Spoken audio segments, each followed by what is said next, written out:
Greetings, it's the New York Thrifter here. I am back from my vacation. My husband took me on a great Caribbean trip, and as soon as I got back, I of course visited my local Goodwill. You can't keep me away from thrifting. So here is just a shot of the Goodwill, and I thought today that I would take you shopping with me. I know when I show my videos, a lot of times people in the comments will say how much they liked when I went through individual pieces saying why or why not I purchased something for resale on eBay. So I thought that I would do that today. So here I am going through the racks. As you can see, there's not a ton of great things, even, at one of my favorite Goodwills, very close to New York City. You're not always going to have winners. You're going to have things from Walmart and Kmart and all those things that aren't going to sell.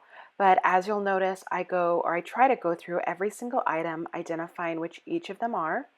I throw everything in my cart, and by the end of it, I usually have a giant cart full. It's usually overflowing, and I go through the pieces one at a time. If I don't recognize a brand, I look that up. I always do comparisons or comps on eBay to make sure that I'm going to be able to sell the pieces. And then, of course, I look for any stains or holes or damages to the pieces. If there are damages, a lot of times I will not pick them up, but every once in a while, something is so good that I can't say no to it. So next up, I'm going to be taking you through each of the pieces that I had in my cart and into my decision-making process. So this first piece is a strapless dress with gorgeous stripes on it, and it's got some really fun folds there on the bodice. This is a Corey Lynn Coulter dress, and I'll show you that tag right there. And this is an Anthropologie brand, and so that's why I looked at it. As I was looking at it, I did find a few little flaws with it, and so I wasn't sure quite what to do. I needed to look that one up online. Next up, we have a Mary McFadden collection, and this is a silk dress in a large size, and it just hits right at the knee. Sheath dress, very easy to wear. Mary McFadden is a very well-known designer, so that's why I picked that one up. And lastly, I have an Isle dress. And I really thought that the pattern on this was really great. It also had a turtleneck and long sleeves, and I thought, hey, we're coming up to winter, so let's see if this might be a good sale. So now I'm going to show you how I look up comps on eBay. Obviously, I don't have my desktop at the store, so I do this on my phone in the mobile app, but it is a very similar process. So that first dress we looked at was a Corey Lynn Coulter dress. So then I go down, I make sure that I put in that it is used. And then I also make sure that I am looking at comparisons for what's sold. So here is the sold listings. I'm going to click on that. And sure enough, in the last few months, there's 155 results for these dresses that sold. They do have Anthropologie in the title, but even with Anthropologie, we're looking at $14.99, $11.99. This one went for $30, $16.50, $29.99, $2.99. Now, this was a bid. I don't particularly like auctions for this exact reason. It only got one bid, free shipping, $2.99. This dress cost the person probably as much or more to ship than they actually were paid. And so that's why I like the buy it now in particular. So just so you're seeing some of these prices, that's $8.50. This one went for one bid at 99 cents. You will see a few of these did well, like this one for $54, a strapless. But on average, I would say this is not a very high selling brand, in particular for Anthropologie. So I did decide to pass on this, especially considering that there was a little bit of wear on the inside bodice, so I did not get that dress. Next up was the aisle. Now, when I first typed in the name for the person that designed the dress, I actually saw a couple of interesting things. Here is $7.49.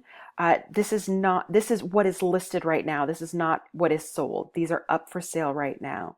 And so up for sale, this one is $41 or best offer. This one's $49.99 or best offer. $34 or best offer. So there are some really high prices on this for this designer. However, when I looked at solds, let me go over to here, I see that solds are very low. $9.99, $12.99, $19.47.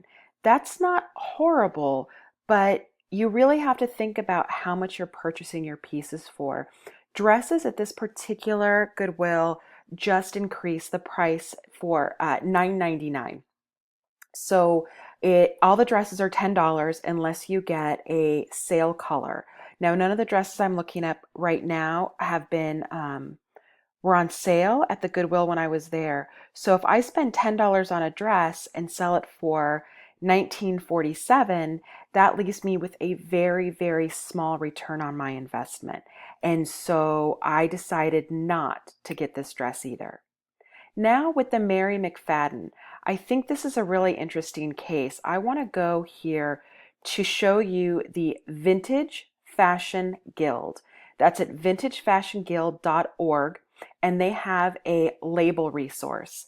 Now, the reason I love this label resource is it goes into vintage labels to show you about the year a piece was made depending on what the label looks like, because designers will change their labels depending on, different years, different collections.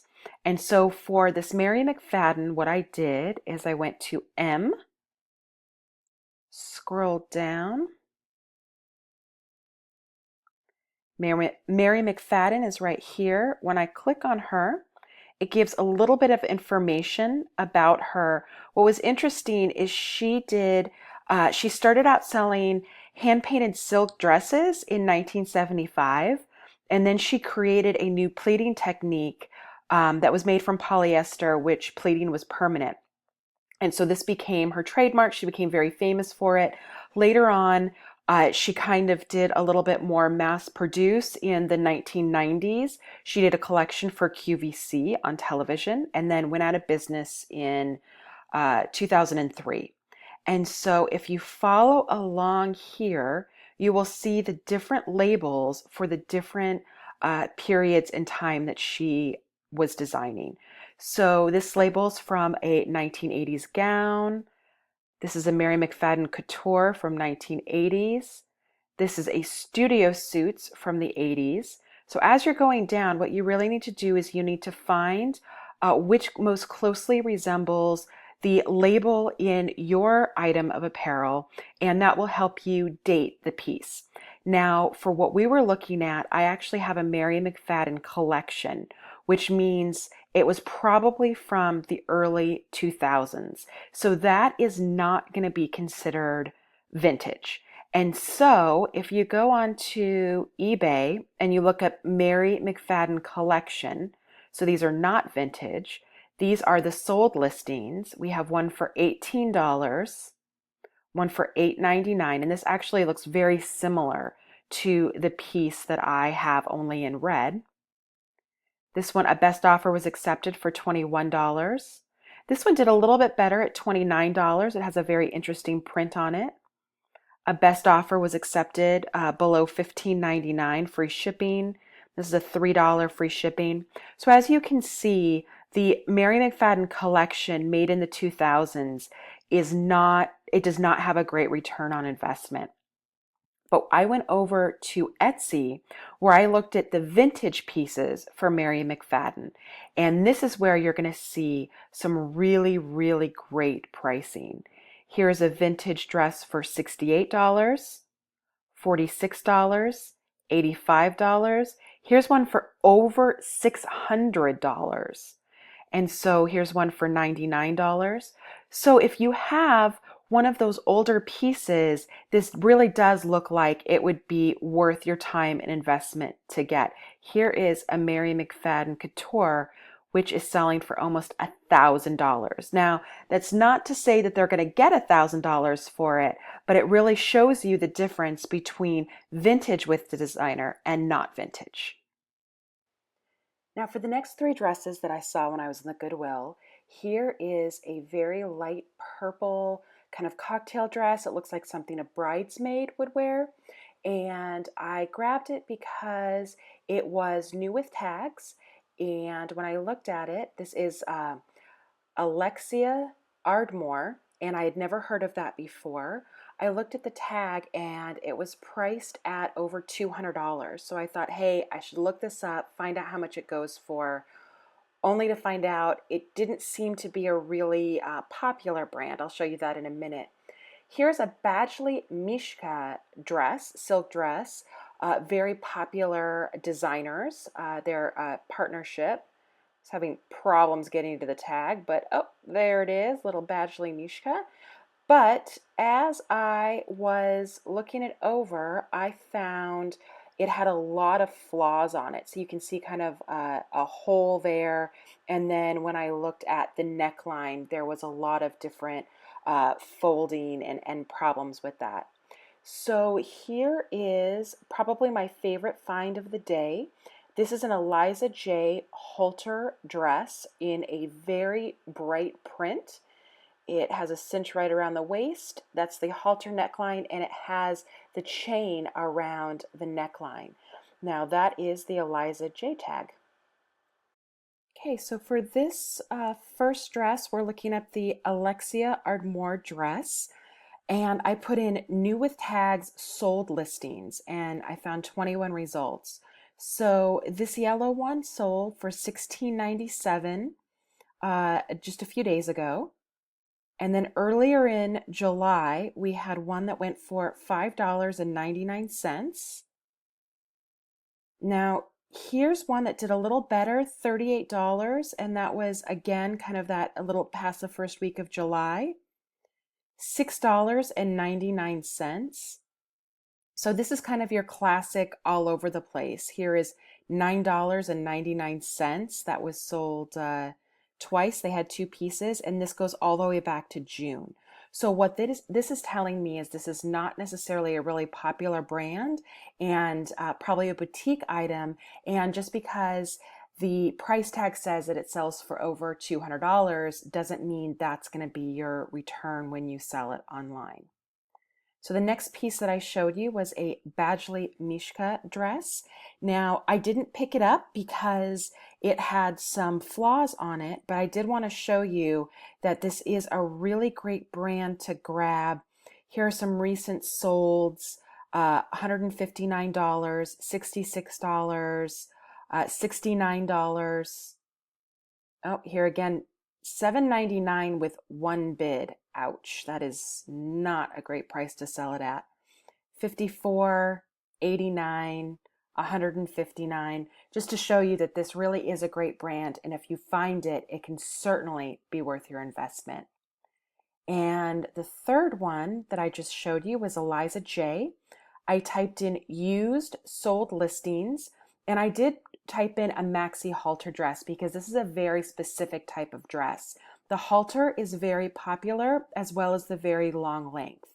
So for the used pieces that have sold, this one went for $109, and that was just a few days ago. Earlier in the month, we had 35, 38, 49. And so this to me seemed like it was a pretty good deal. If I bought it at $10 and I was able to turn around and list it for maybe around $49 or $59, I could definitely get a good return on investment. Now, there are only 5 results for this, so that in itself tells me that it might sit for a little bit before I sell it. However, I did type in something very specific. I did put in maxi halter dress. And so this Eliza J will sell But this particular style takes a little bit longer, or there's just a fewer of them listed on eBay. But I did decide to get this. So out of everything that I've showed you so far, this is the first piece that I actually purchased. Okay, back to the racks. This is a J. Crew collection silk dress. When you see that term collection on a J. Crew tag, you should know that it's actually worth a lot more than just the regular J. Crew. So this would have been a really great find, except for the fact that there was some makeup on the inner neckline, and it kind of went out to the outer neckline so you could see it from the outside. So I passed on this dress. Here is a Theory dress. I really liked the brand Theory. Instead of selling on eBay, I actually usually take this over to Poshmark. I find that it does a little bit better on that outlet. But on closer inspection, there was some holes and some problems, some staining right here. So I did end up leaving this Theory dress behind. And this is a really interesting dress. It's called the Addison Story, and this is sold at Anthropologie. And so I was really looking very carefully at it, but decided because of what it's priced at and because of the wrinkled state that I wouldn't get it. I'd have to go through dry cleaning, and it just didn't seem worth it for the price. What you're looking at right now is a Calvin Klein shirt, and it's got a great little tie around the waist. I loved the print on it, but Calvin Klein is oversaturated, so I didn't get it. This is a Samuel Dong, and the reason I grabbed it are these sleeves, which are amazing. They're called peasant sleeves. They're not quite bell sleeves, but I just didn't think it was enough to justify a $6 price tag on the shirt. This is a Wilfred silk sheer top. But looking at the buttonholes, they were just a little used, so I put that one back. Here is a Chico's metallic shirt. It was half off, so I could have gotten it for $3. I decided not to in the end just because I've got enough stuff to list. It's considered pretty bread and butter, so I put it back. This is a vintage Mickey Mouse silk shirt. And I'm having a very hard time finding information about this shirt online. It's M Mouse Collection, so I'm going to do some more looking on that.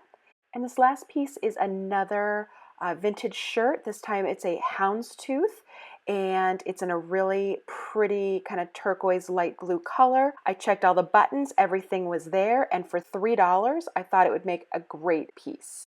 I wanted to show you a little bit about how I price my vintage, or I decide on whether or not to get a vintage piece.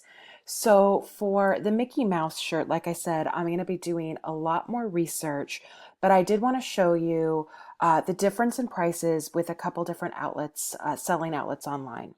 So this first one is a Mickey Mouse silk shirt like I have. This looks to be more possibly a men's shirt, and mine, I believe, is a women's blouse, but it is silk, so it is the same material. The person listed this on Etsy for $20, Etsy being for handmade and vintage goods. I think that they could probably get a little bit more than this, but maybe they're looking for a fast flip. Another piece that I was able to find on Etsy is this one. This is a 90s Mickey Mouse shirt, and then they also call it 80s shirt, 80s blouse. Not great keywords. It doesn't necessarily tell you what you need to know. For instance, there's no Disney in the title, and I would think that that would be very important. They did list this women's blouse at $34, which I think is probably a lot closer to what I would list mine at. So Etsy, for vintage pieces, oftentimes you can ask for a little bit more money for your pieces, but there tends to be a little bit longer waiting time for somebody to purchase it. So this is about the closest I could find to my piece. For the other dress, or the other shirt that I purchased, the vintage Belie blouse, I'm not sure if I'm pronouncing that correctly. It's listed on, sorry, it's listed on Etsy. There's a lot for, $17, $19, $20. So that's a very common price for a piece like this. Now, mine is houndstooth, which is a very popular print. So I think it being that print alone will put it into the higher pricing. I did only spend $3 on it. So, a $20 or a $25 return would be great. Now, if I was to list the same shirt on eBay, you can see here, this is the same uh, company made it. This is a vintage long sleeve shirt and they sold it for $4. And so this would definitely be something that you would think about taking more towards Etsy rather than eBay. Back to my finds at the Goodwill. This is an Eileen Fisher, which is a thrifter's best friend. Very plain black long sleeve shirt that I will have no problem getting maybe $30 to $35. Next up is Torrid, one of my favorite plus size brands. I actually did not end up getting this even though I really liked it. It was a large size. It had the animal print on it, long sleeve. But at the end of the day, at $6, it was just too rich for my blood. Here is an Alice and Olivia. This is a designer silk top. It was half off, believe it or not. So it had been left a few times before. It was in really great shape. Again, I shouldn't have a problem getting $30 or $35 from it, and I spent $3. Here is a J. Jill smocked top. I paid $3 for it, so I did get this one. J. Jill is one of those brands that sells pretty consistently for between $18 and $20 a piece, so I grabbed that. This top is an Ella Moss, which usually does not sell very well online. However, I recently sent in a cardigan to Thread Up, and they purchased it for quite a bit of money, so I decided to get this $3 top to send in to them. The Terrific Free People. Usually I will look at it, I will decide whether or not I think it's in good enough shape to resell. This one had some threads coming out, and so for $6 I left that Free People blouse behind. This next piece is an Anthropologie. It's called Acme and Kim. Very cute tunic length summer top, and I really couldn't decide whether to get this or not. There was a little bit of wear to it. It was $3. In hindsight, I probably should have picked it up, but I did end up putting that back. After looking at that Anthropologie piece, I thought it was a good time to stop to show you how I find comps or comparisons on Poshmark. Now, Poshmark tends to be a outlet that some of the younger brands sell on. It has a very young audience that use it on their mobile phone. And so Anthropologie, because it is kind of that boho chic look, can sometimes do better on Poshmark.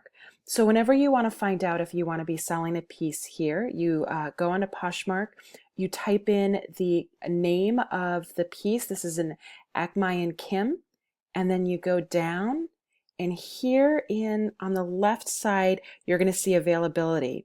You can choose all, available, or sold. So I'm going to click on that sold. And these are all the pieces that have recently sold in this brand. So when you're looking at it, we have 12, 25, 9, $10, 24, 8, 25, 22. So it really is up and down. Price-wise, it looks like you can probably get anything from around $8 to maybe around $20, $25 for a piece from this Anthropologie brand. So once I know that, the next thing I want to ask myself is, how often does this sell on Poshmark? When you're working on eBay, you've got literally hundreds of millions of customers that are all looking to buy things on eBay. Here on Poshmark, your audience is much, much smaller than that. So what I like to do is I like to go up for these solds, and I like to count a dozen in. So you've got 4, you've got 8, you've got 12, and I click on that 12th piece and I find out when it was last updated. So this was last updated at the end of June. So it's been over a month to sell 12 pieces of this brand on Poshmark. That's not exactly what I would call a really healthy sell-through rate. So that's why in the end, even though the Anthropologie piece was quite inexpensive, I decided I didn't want to hold on to it. It is a summer piece and it might just take too long to sell to make it worth my while. And we're back at the Goodwill. This time I'm showing you a Madewell top with stripes on it. I love Madewell. It is a sister brand to J. Crew, but it generally sells for a little bit more than J. Crew. And this one happened to be new with tags, so I would say that is absolutely worth the $6 that I paid for it. I grabbed that. This next one is another J. Crew. This one's a J. Crew collection like we saw before. Normally collection would be worth more, but since this is only a tank top, it was not worth the $6 investment, so I left that behind. This is a Pleone brand, and I got this for myself. I really like the stripes. I liked the length. It had little zippers on the bottom. I have plenty from that brand and really like it. This is a Brooks Brothers cardigan made out of silk and cashmere, which is just a really pretty piece, mint colored, has all of its buttons, no flaws. I grabbed that for $6. This is a J. Crew silk piece, and as I was looking around, I really liked it, but it turned out that it had a few little stains on the bottom. I wasn't sure whether or not it would help to go to the dry cleaner, so I decided in the end to leave it behind. Some more J. Crew, this time a pair of pants. These are pixie pants in size 8, really nice size. They were a little bit wrinkly and they had some ickies on the bottom, but I know I can throw them in the wash machine and have them looking as good as new. I can probably turn those around for $30 or $35, so I grabbed them for $5. This next pair of pants are from Trip NYC. They're a goth company that does a lot of skater and goth things. I decided to leave these behind. The return just wasn't there, but if you find Trip dresses, it can be worth it. These are 7 for All Mankind jeans. I looked at them. There was a bit of wear. I always like to see if I have to disclose anything. They're on the ends again, a little bit of fraying. However, when I looked inside, I found out these were dojo jeans, which do incredibly well online. For $5, I grabbed these dojos, and I'm not going to look back because they're going to probably get me about $35. These are Cotonnier pants, and they are embroidered. Cotonnier is a Anthropologie brand. I got those for $2.50, half off. These are a pair of men's Brooks Brothers pants, new with tags. I thought they were a great deal till I looked on the front and found a hole, so I of course left those behind. Next up, I found some exercise pants. I love workout wear. It sells really well for me. These pants are from Emily Hasu, which I did not recognize, but I really liked the design and the fabric felt like quality. I am really struggling to find that tag for you. There it is. And these do really well online, so for $5 I grabbed them. This is a pair of Lululemon joggers. I couldn't find the rip tag on the inside, but sure enough, I recognized the material. And then on the outside, you can see the logo there, $5. I grabbed those. Next up, these are some Under Armour pants. I didn't grab these, and the reason was I can never tell whether they're men's and women's. It gives me a really hard time listing. I usually pass it by. These are for me, they're Z for Zella joggers. Grabbed those. Next up are some skirts. This first one is a J. Jill new with tags pencil skirt in the color tomato. J. Jill is one of those bread and butter brands, so I definitely got that for $5. After I got done looking at that, I went to a J. Crew piece. This is a beautiful linen skirt, but it was very wrinkled, a little bit worn, and a size 00, which can be a hard sell. It's a very small size. This is $129 Club Monaco A career skirt. I did end up getting this because it was in perfect condition, beautiful, $5. I can certainly make my money back on this Club Monaco. Got a few more shirts to look at here. The first one up is an ASOS. The brand doesn't do great. I grabbed it because it was really pretty. It had an interesting design and cut, but at the end I did leave it behind because there's just not a lot of money for reselling this brand. Here is a Pure Jill, which is J. Jill. It was a little too worn and I saw some stains on it. White a lot of the time is just bad news to resellers. Here is a Meadow Rue, which is Anthropology. There was some stains on the underarm, and then when I looked where they put the price tag through at Goodwill, I saw a hole there. Always check for holes because that's something you would definitely have to disclose. This is a Standard James purse, which does well, but I left behind because it was not in very good condition. Cloth and Stone, really interesting tunic top in linen, but it did have a stain right there on the collar. So even though it was super cute, I had to leave it behind. This is another Eileen Fisher. I decided to leave this one behind.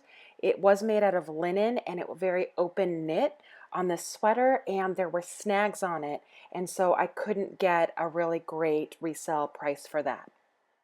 Let's talk a little bit about LuLaRoe. Used to be very, very popular, really waning in popularity. This was a dress for $10 that I decided to leave behind. However, this next piece I'm going to show you is a perfect tee, and it is new with tags with a black and white stripe. I did pay $6 for this, and I feel like it was a good pick because of the easy to identify pattern and it being new with tags. This is a Fun to Fun. I didn't recognize the brand, but I do recognize that Stitch Fix label. Stitch Fix usually does well, but this was just a small see-through tank. So in the end, not worth $6 to buy it. I put that back. This is a Lila P, new with tags. When I first looked at the tag, it sold for around $95, but when I looked it up, it just doesn't have a great resale value, even the new with tags. It would have been great for winter, but alas, it just didn't have a great resale value, so I left it behind. Here is a Chico's top. It has a very high turtleneck neckline, silky material for $3. It was half off, so I decided to get that. A very, very easy piece to list. Chico's generally does well. Here is Lucky Brand 1X. Plus size Lucky Brand does very well. Got this for half off at $3, and I think it's going to go very well online for probably about $18 or $20. This is a Rachel Roy blouse. It's got some lace there on it. It was new with tags, and this is one of those brands. It does pretty well in the stores at Macy's. It was around $89, but the resale value, it's very hard to resell it, so I left it behind. And here is Mountain Hardwear, a great brand, especially for winter, for active people who are skiing and hiking, but there was some stains on this white shirt, so I did leave it behind even though it was half price. And this last piece is gorgeous. It's a Patagonia women's extra small jacket. I picked it up for $10 and I don't mind paying up for it because this is a piece where I can get $50 plus, maybe even into the 80s going into winter. It's absolutely perfect to list, so very happy with Patagonia. Couldn't leave this one behind. Took one last look around the store before I left, and to my cart, not quite full, but I feel like I did pretty well. It turned out to be 2 bags from the Goodwill. Here is the receipt from my trip. I spent about $112 after a little bit of a discount that I get because I purchased so much at the Goodwill. Thanks for joining me today. I hope you got a lot out of this, and I will see you soon with another haul. Bye-bye.